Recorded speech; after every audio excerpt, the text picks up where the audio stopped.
Have you heard the news that Major League Baseball may be biased about the Los Angeles Dodgers?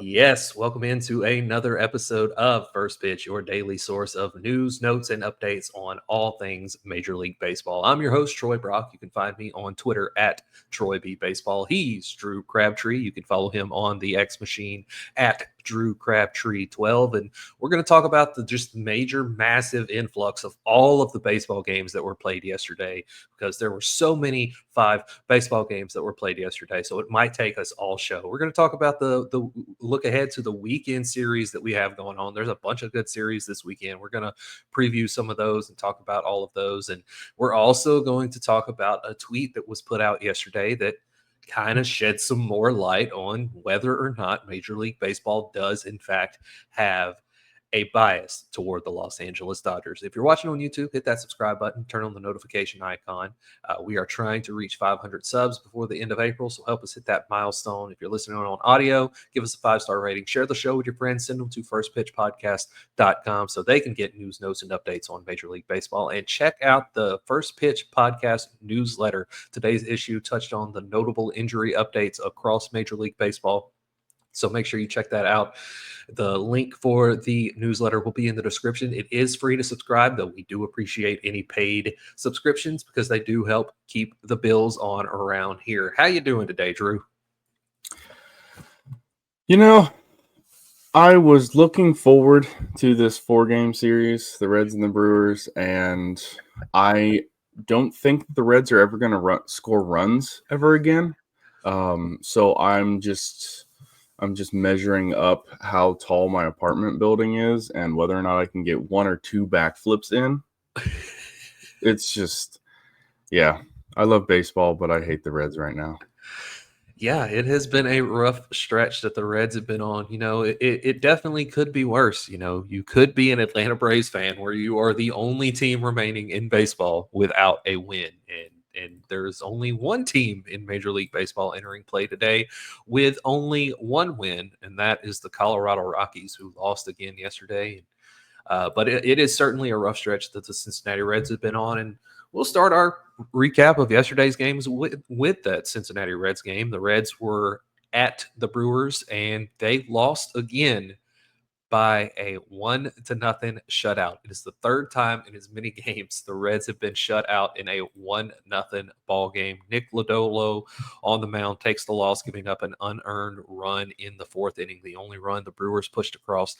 Nestor Cortez, who gave up a hell of a lot of runs in his first start of the year against the New York Yankees, pitches a gem really in his outing, lowers his ERA to 9, and even 9 on the year, and the Brewers take that one. Any other thoughts on that one there, Drew?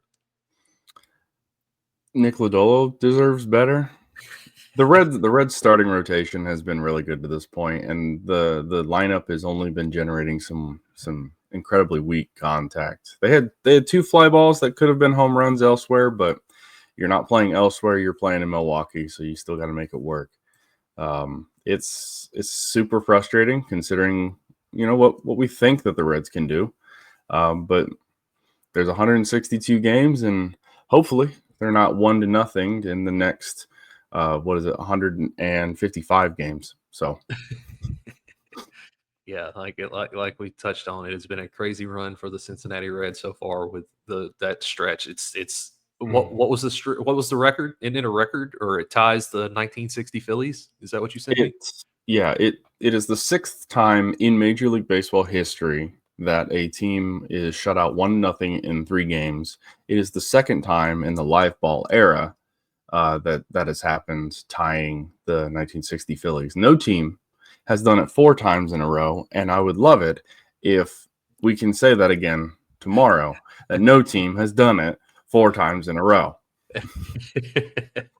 We will have to wait and see, and we will definitely have an update for y'all about that on Monday. The Red Sox and the Orioles kicked off their series last night, and Charlie Morton took the mound for the Orioles, got the start, his second start as a member of the Baltimore Orioles, and it has not gone well for Charlie Morton. However, despite giving up 5 runs in as many innings, he did strike out 10 batters in 5 innings, and that did set a new record for Baltimore Orioles, as he is now the oldest pitcher to don an Orioles uniform and strike out double-digit batters. But the Red Sox did win that game 8-4. Any thoughts on this one, Drew? No, that was pretty much it. Charlie Morton, good for you. Still doing it, collecting AARP and all. Yes, indeed.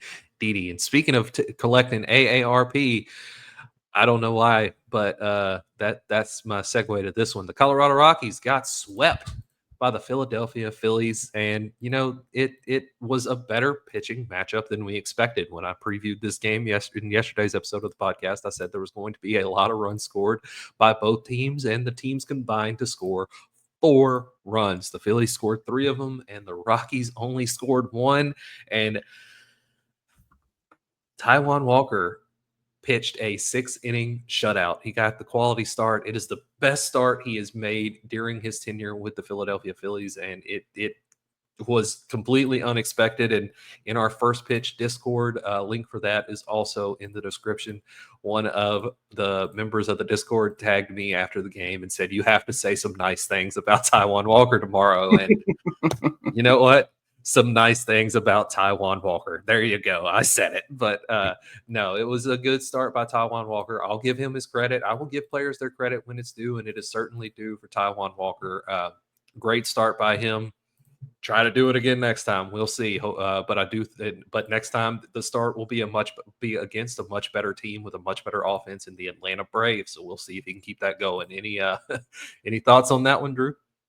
I like how the Phillies were able to just do it all up and down the lineup last night with 11 hits. They had 9 guys collect a hit. Future Hall of Famer Bryce Harper had 2. Real Muto had 3. Was it Bryson Stott had 2 as well? Everybody was picking up the bats, and it's awesome. Obviously, you see that pretty often with the Rockies, but it's always nice to see when you get double-digit hits. Because it definitely takes the pressure off of what you would expect to be a rough outing from Walker. So it was definitely a good all-around win for the Phillies moving into this weekend series. Yes, absolutely. Good sweep. And we're going to get into the weekend series a little later on, but it's a big one coming up. And I also have some thoughts about Sunday Night Baseball, which is a little weird to me, but we'll get to that a little bit later. The Astros and the Twins. This one I said was going to be a good pitching matchup, and I mean, for the most part it was, but the Astros did score 5 runs on Joe Ryan. So how much of a good pitching matchup could that be in the long run? But yeah, Astros won that one 5-2. I'm pretty sure that was the most runs the Astros have scored all year in a single game. The offense showed up well, except for Jose Altuve, old man Altuve, the new left fielder. He struck out 5 times yesterday. It was he now has 11 strikeouts on the year through the season, and he is on pace for over 200 strikeouts. He struck out over 100 times in a single season for the first time in his career last year, and he's doubling down on that, though he is still batting above 300 with as many strikeouts as he has. But yeah, the Astros won this one 5-2. Any thoughts on this one, Drew? Wear that golden sombrero proud, Jose. Yeah, he's getting old. Obviously, he's going to decline. He's still hitting. Like I said, he's still hitting above 300, but the strikeouts are certainly increasing, and for some reason, they moved him to left field. I don't get it. Talked about it ad nauseum. But yeah, Diamondbacks at the Yankees. This one, we expected a lot of runs in this one. I did say that yesterday when we previewed that one, and we got them. We got 16 runs. It was the highest combined score of all 5 games yesterday, 16 runs. The Yankees won 9-7. Merrill Kelly takes the loss, and Carlos Carrasco gets the win in that one. A lot of offense. I think Aaron Judge hit another home run. I am pulling up the box score right now. Yes, indeed, he did hit another home run, his 5th of the year. Jazz Chisholm Jr. hit his 4th of the year. While on the other side, Eugenio Suarez showed that he is, in fact, capable of keeping the ball in the yard, as he recorded a hit for the first time this season that was not a home run but it was a double, and he went 1 for 3, and he still has an OPS above 1,000. Any thoughts on this one, Drew? That was a very exciting game with, what was it, 3 and 9, all but the Diamondbacks 4 runs were scored in the first 4 innings. Like, they got off hot. Good job by the Yankees.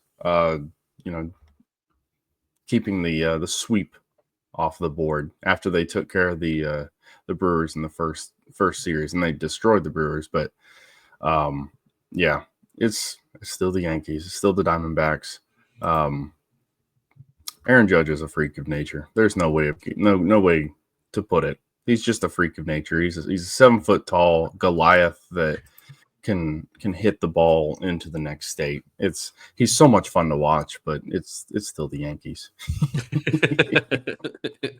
Yes, spot on. Yeah, Aaron Judge is a monster, and he's going to be in Cooperstown one day. That's about all there is to that. But yeah, that was all of the games from yesterday's slate of games. Only 5 games yesterday. We do have a full slate of games today, and we've got a lot of day baseball games today, which is nice to have again on a Friday. I love this part of the season where there's a bunch of day games when we usually don't have day games. And so again, I said it the other day and it still rings true today. I love day baseball games because that means you can watch baseball all day long. We'll get into those games a little bit later on, but first, Drew, we need to talk about this supposed Los Angeles Dodgers bias that Major League Baseball has. I don't know if you've heard about this or not, but it's kind of been a thing on social media that people are saying that Major League Baseball has a Los Angeles Dodgers bias, and the Twitter account Brooksgate actually put out a graphic yesterday. This came out at 11:20 a.m. Central yesterday, so it has not been updated in almost 24 hours. So these figures can be different, but this graphic is the number of times the official at MLB account has tweeted about each team since opening day. And I'm going to throw this up on the screen for those of you watching on YouTube. There it is, folks, in plain and living color. The Los Angeles Dodgers have been tweeted about 68 times. At the far and away the leader, the team that has been tweeted about the most by the at MLB account. Second place is the Yankees at 52, and the third place is the San Diego Padres at 33. Before we kind of touch on some more of the teams on this list, Drew, is the MLB bias around the Dodgers? Is it real? Oh, absolutely. They MLB absolutely has a bias around the large market teams. But that's also because the large market teams are the ones that make MLB the money. And if it wasn't for the Yankees and the Dodgers, smaller market teams like the homeless A's or the Reds or the Rockies, what have you, they would be even cheaper because, these owners make money even before the first check is signed. It's funny, but like the thing is, for me, that part of Major League Baseball does not bother me. It would be cool if more of Major League Baseball came out and said the Dodgers are doing some sketchy stuff with their salaries and their payroll. Only paying Shohei Ohtani $1 million or $2 million and deferring it 50 years down the road is weird, but it's incredibly smart because it's a great loophole to exploit. But when you look at last year's revenue, the Dodgers were number one, 752 million. The Yankees, number 2, 728 million. Now the Padres, I think that there's obviously an uptick because of that star power and the fact that they have started off so hot. They were 10th, 432 million. So the media coverage doesn't bother me nearly as much. It'll bother me down the line, of course, if, say, the NL MVP is between Shohei Ohtani and somebody else, and somebody else has a legitimate argument, because I do still think that Shohei is gonna run away with the MVP, but it'll be like a college football situation where ESPN focuses on the SEC, whereas you might think that the Big Ten, I would say ACC or Big 12, but right now, But if they focus in on those moneymakers because they have a financial stake in it. So for me, the at MLB Twitter focusing on the Dodgers and Yankees, that never has really bothered me. It is what it is at this point. They're their cash cows, and they're gonna milk them until they are dry. Yeah. You're pretty much spot on. Roll Tide, by the way.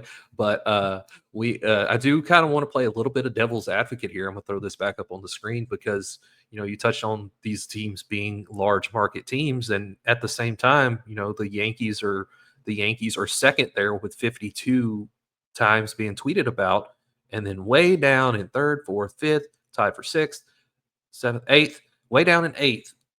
The other team in New York, the Mets, being tweeted about only 20 times, and they signed the biggest free agent of the offseason in Juan Soto, who signed the largest contract in the history of professional sports, not just baseball, all professional sports.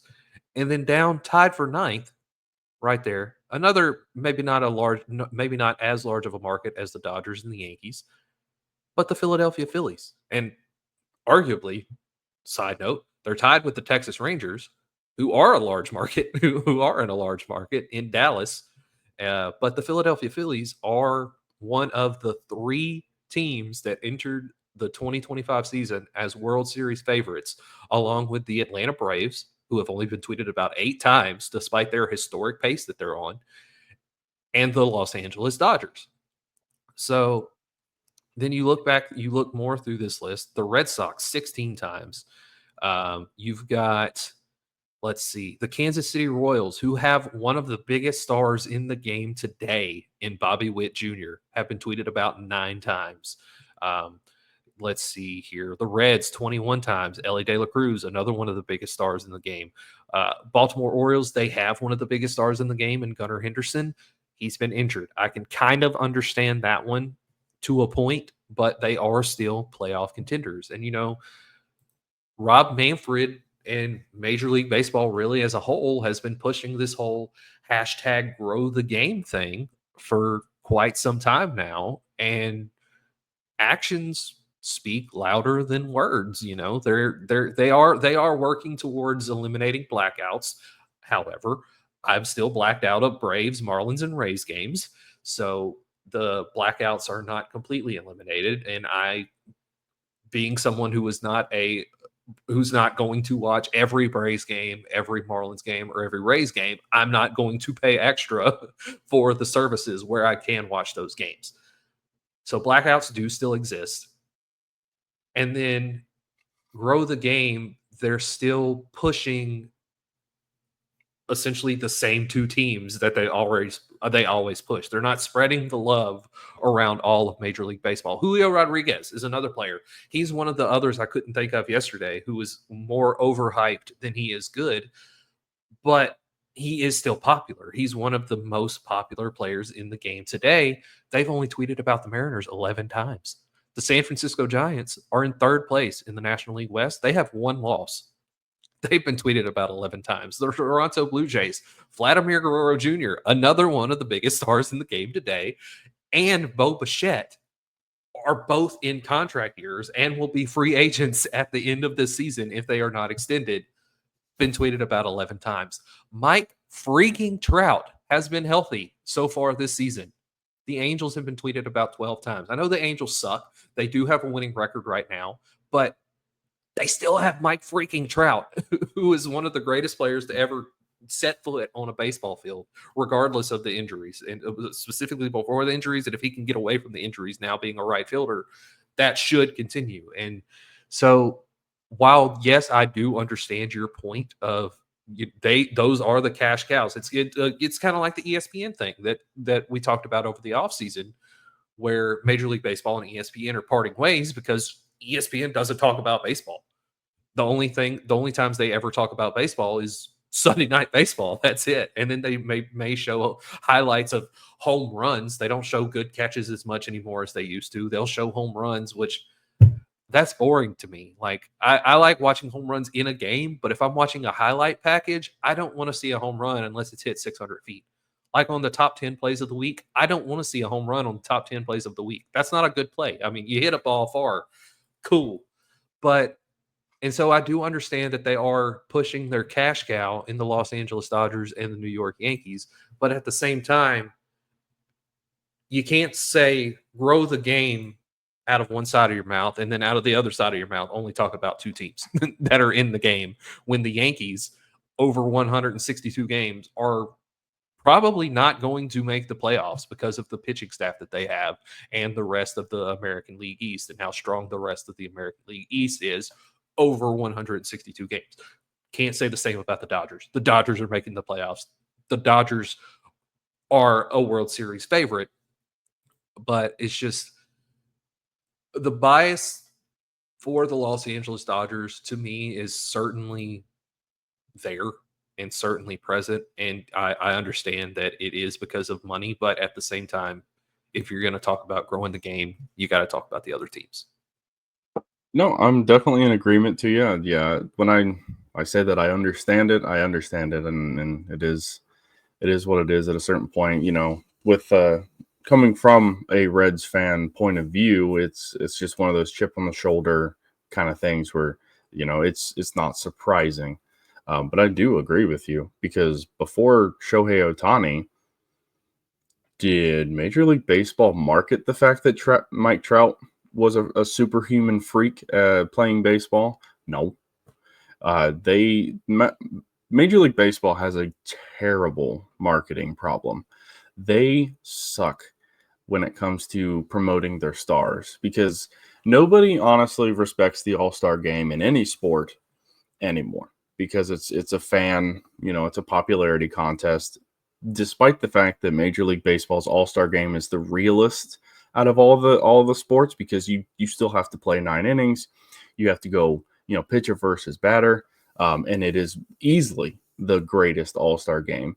I think taking away the home field advantage thing probably took a little from it, which I'm neither here nor there about because why should if it's the Dodgers in the World Series, why should they play 4 road games because the pitcher for the Rockies ends up giving up a grand slam in the All-Star game because every team has to have one or something like that. But no, I'm 100% with you. They were well within their rights to say, ESPN, you can go pound sand because you ignore us, and the NHL should do the same thing. Because I remember when I was in middle school and high school, and it was May through up until football season, the top 10 were those awesome web gems. Like they used to care about baseball, and they don't anymore. I understand that NFL is king. I'm not going to fight that. I love the NFL. I love watching football. I can watch every single college football bowl game. I will get up for Bowling Green versus Georgia Southern at noon in Idaho. I don't care.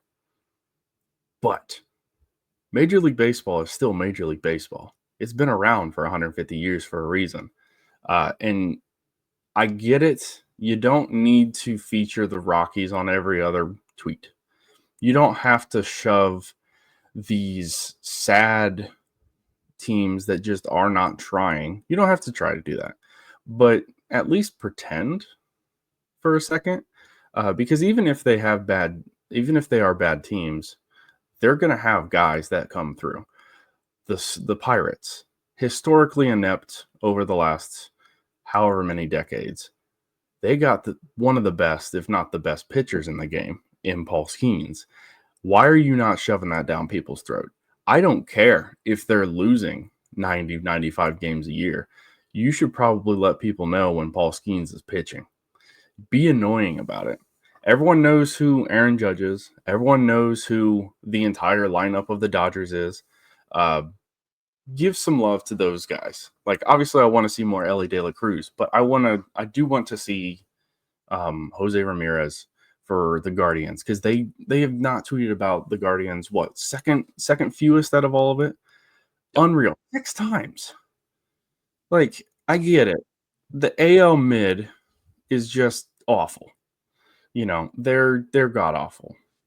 but there's still some stars on those teams. Yeah, like you said with the Royals, Bobby Witt Jr. I got to see him in person when they played at Cincinnati last year. He's special. I get it. Cash cows, etc. There's more great players in Major League Baseball than on the coasts, LA and in New York. The Mets thing did surprise me because, Juan Soto and the fact that Steve Cohen is spending $350 billion on their payroll. But no, I'm with you. You definitely need to spread the love around because Major League Baseball is a great game. It is a fantastic game, even if 75% of the owners aren't trying. It's still a great game. Yeah, spot on. And just to add to your, they need to shove Paul Skeens down our throats, just like he shoves fastballs down opposing batters' throats. Ayo. And also, real quick, I do want to clarify my Julio Rodriguez hate because I'm sure somebody's going to throw something in the comments about it. His OPS plus I don't know about this year, but before this year, his OPS plus declined year over year in each year in all 3 years that he's been in Major League Baseball. So suck it. Yeah. Well, that goes in with the marketing thing. When he was in the home run derby and he set it on fire, everyone definitely thought that he was better than he was. So I like Julio Rodriguez. I like the Mariners because they're a fun underdog to root for. But I don't disagree with you. But yeah, no, home run derby. People watch that because everyone likes home runs, and everyone thought that, oh, well, this is the next big slugger, and he's good, but yeah, he's good. He's good, and he's a Gold Glover defensively, but offensively, he's way more overhyped than he is good. But and on the home run derby, my son watched the home run derby last year, the first one he's ever watched, and now Alec Boehm is his favorite Philadelphia Philly because Alec Boehm was in the home run derby. So I love that. Do with that what you will. Apparently, my son will be throwing temper tantrums here in a couple years when he's grown. But on to this. He's what? I said he is a ginger, isn't he? He is a ginger. Yes. We've got a temperament, my friend. I am surrounded by gingers, man. I went from Lindsey Crosby, a ginger as the co-host, to Drew Crabtree, a ginger as the co-host. I'm married to a ginger. My son's a ginger. It's just gingers everywhere I look. I don't know what it is. I'm just a ginger magnet, apparently.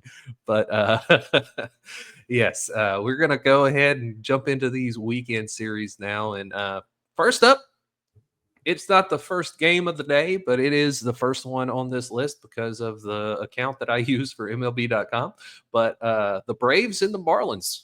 The Braves have a good chance, and we're going to go longer than 30 minutes, folks. I do apologize, but it's Friday. You could use some extra baseball talk. The Braves have a good chance of ending their winless streak to start the year against the Miami Marlins, though they do have to get through Max Meyer in today's outing. Spencer Schwellenbach on the mound. Do you think at some point in this weekend will the Braves get their first win? I will go out on a limb and say yes, the Braves will win at least one game. If there's going to be a team that you get right by, it'll be the Marlins. Yeah, they're 4-3. It's still the Marlins. I'm not convinced that they're trying to win either. So no, I'll go out on a limb and say they will win at least one game to get into that win column because Braves, man, it's rough watching, but they have the talent to do it. It's just they've run into buzzsaws.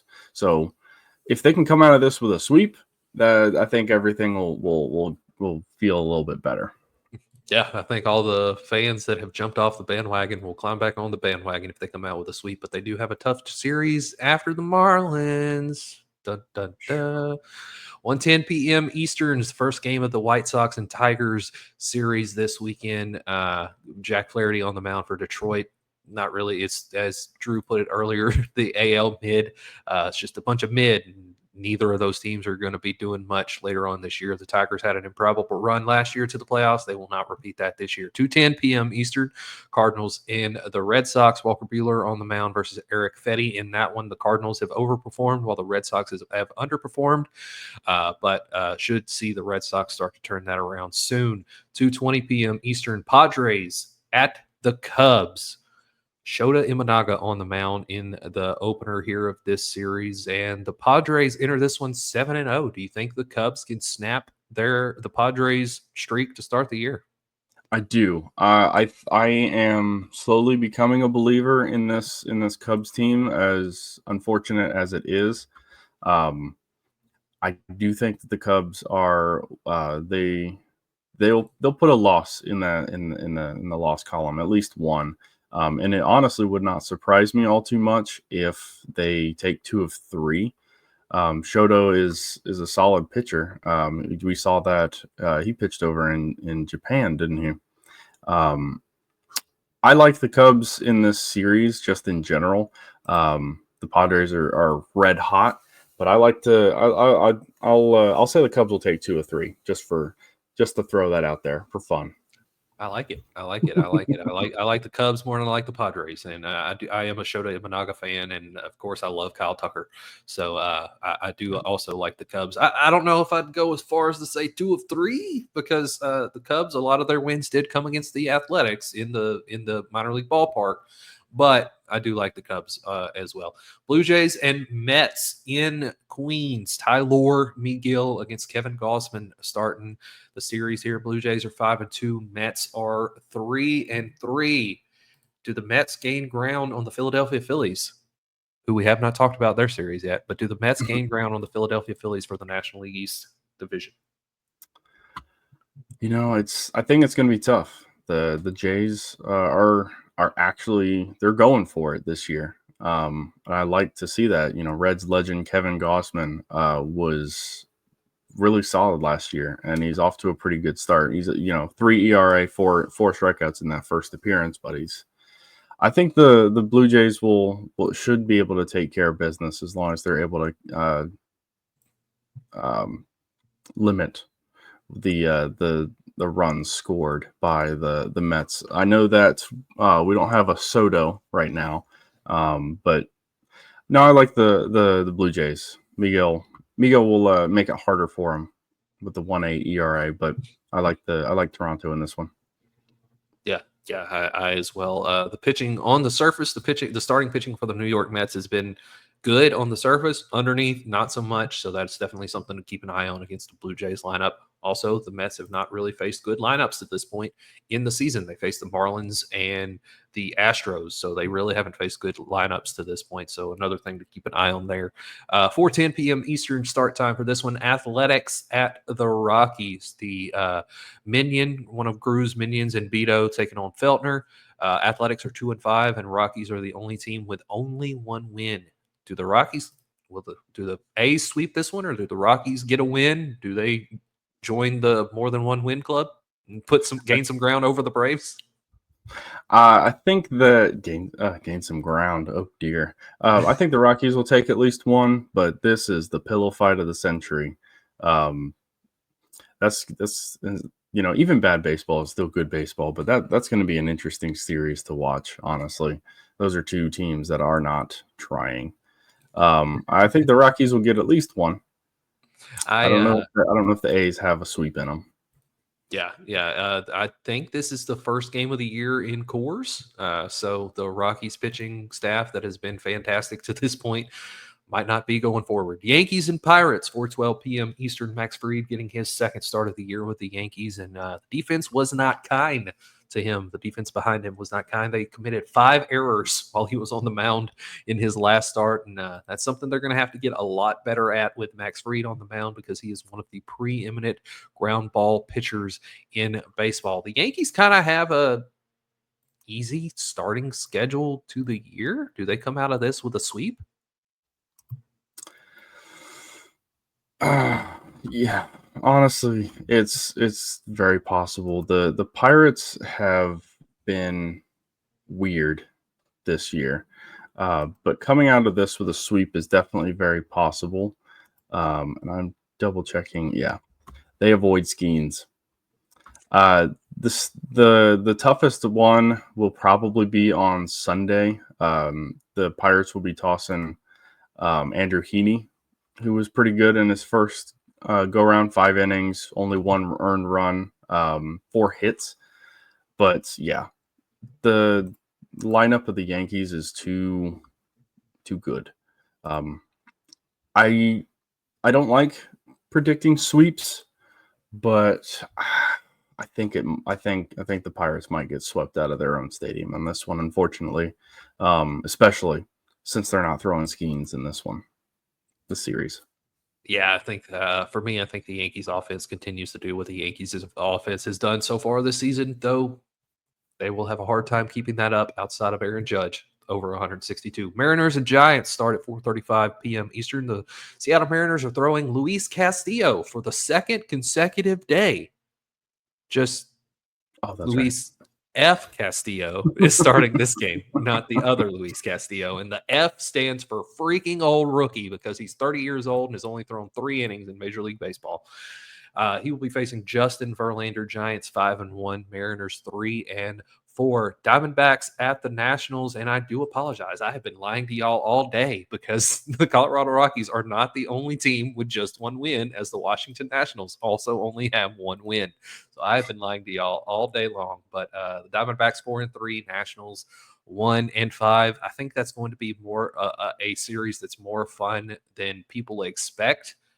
How do you feel about that series this weekend, Drew? I agree with you there. I like to see what the Diamondbacks are going to do if they're going to continue on their little warm streak after taking 2 of 3 against the Yankees. They got Fat. Good Lord, I don't know. Am I pronouncing his name right? Fat. Yep. They got him pitching tonight. See if that extension is still worth it. That first start of his was not as great. He's going into this obviously with the 1 start with a 4.5 ERA. Corbin Carroll still star power. I think this will be a good series, a better one than people will expect. But I do still expect the Diamondbacks to come out on top when it's all said and done.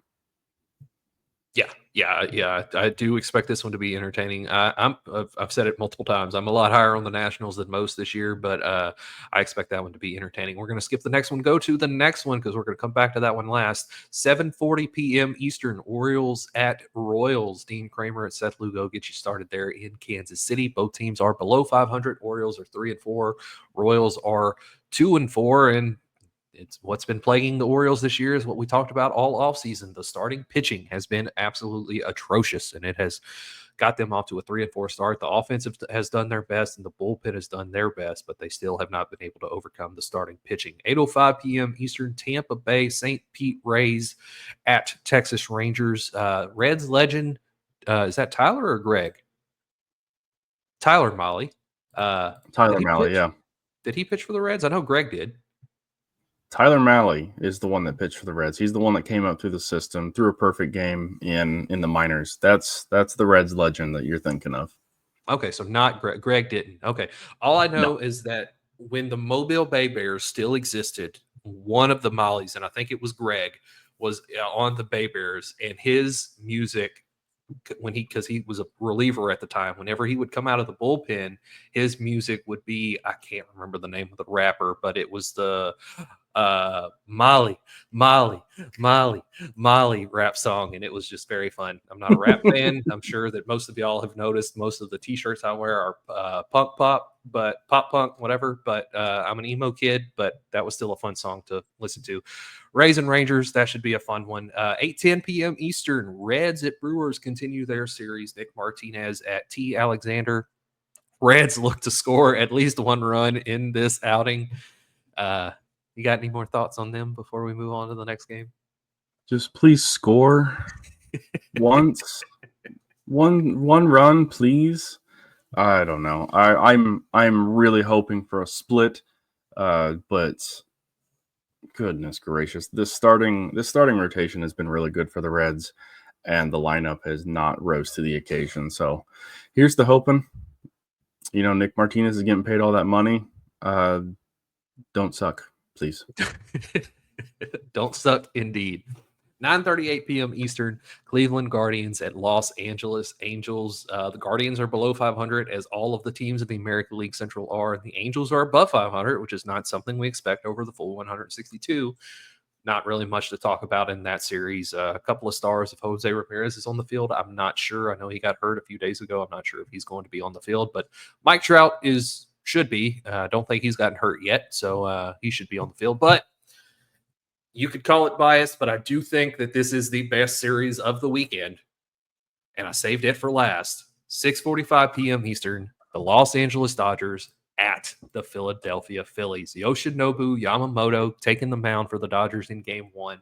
Jesus Luzardo, who I affectionately call Jesus Lizard, is taking the mound for the Phillies. And he had a fantastic outing in his first start for the Phillies. And I expect big things from him over the years, over the rest of the season. And this is what I wanted to talk about with Sunday Night Baseball, because we're going to jump ahead a couple of days here, and we're going to look at the Sunday slate of games. It's all day games. It's Sunday. That's to be expected.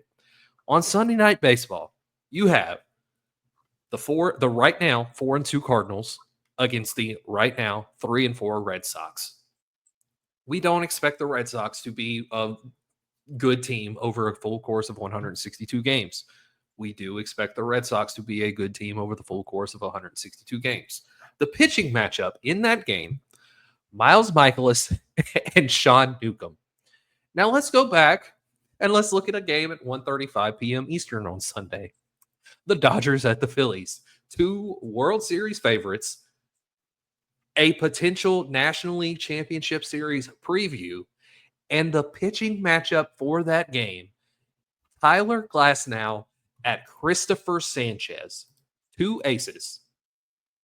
What in the freaking hell is ESPN thinking by putting the Cardinals and the Red Sox on Sunday Night Baseball instead of the Dodgers and the Phillies? This is why. This one right here. The MLB and Rob Manfred looked at the Sunday Night Baseball slate of games, and they saw Cardinals and Red Sox instead of the Dodgers and Phillies. What?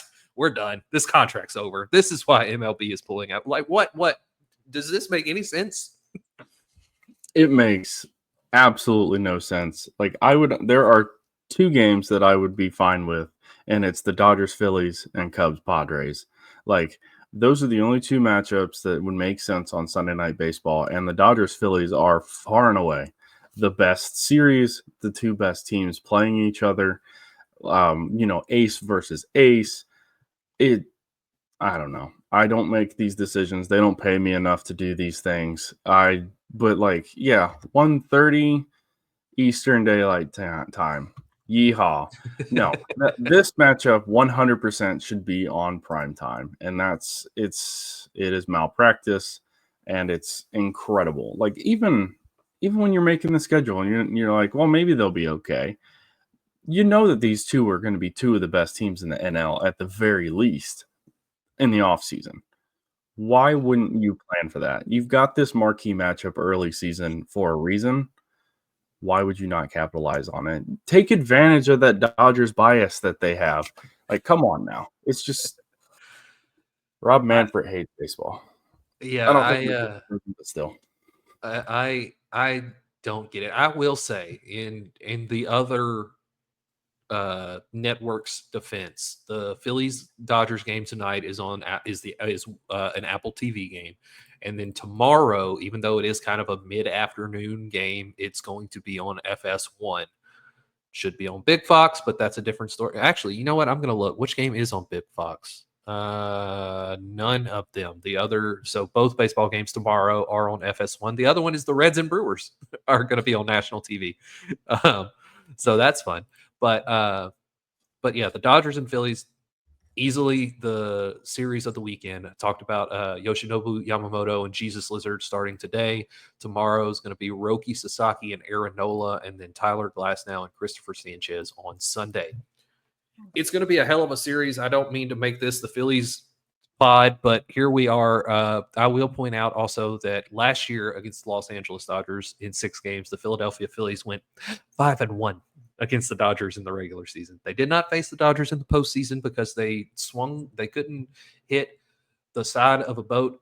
They couldn't hit water if they fell out of a boat. I don't know. It's early in the morning, but yeah, it's going to be a fun series, and I expect big things from the Phillies, and I don't expect the Dodgers to come out on the other side with a 0 in the loss column. I agree there, and I also wouldn't apologize for making it a Phillies pod. I talk about the Reds too much, and at least the Phillies are good at baseball. There it is, folks. But yes, overloaded episode of First Pitch. We kind of went along on a couple of things there, but it's okay. I hope y'all stuck with us. It's been a fun episode for me. I hope Drew's had fun as well. And if you're watching on YouTube, drop us a subscription, hit that notification button so you can be notified when more episodes go live, just like this one. They're usually 30 minutes if you're new here, but it is what it is. If you're listening on audio, leave us a 5-star rating, get that follow button so you can be notified when a new episode drops in your feed. Send your friends to firstpitchpodcast.com so they can get all of their daily source of news, notes, and updates on Major League Baseball. Check out the First Pitch newsletter. Link is in the description. Once again, today's newsletter talked about notable injury updates across baseball, as well as the notable things from yesterday's game. We touched on a couple of them, and the previews for today's game. It is free to subscribe to the First Pitch newsletter, though you can be a paid subscriber. We would greatly appreciate it. It does help keep the bills on around here. Until Monday, this has been First Pitch.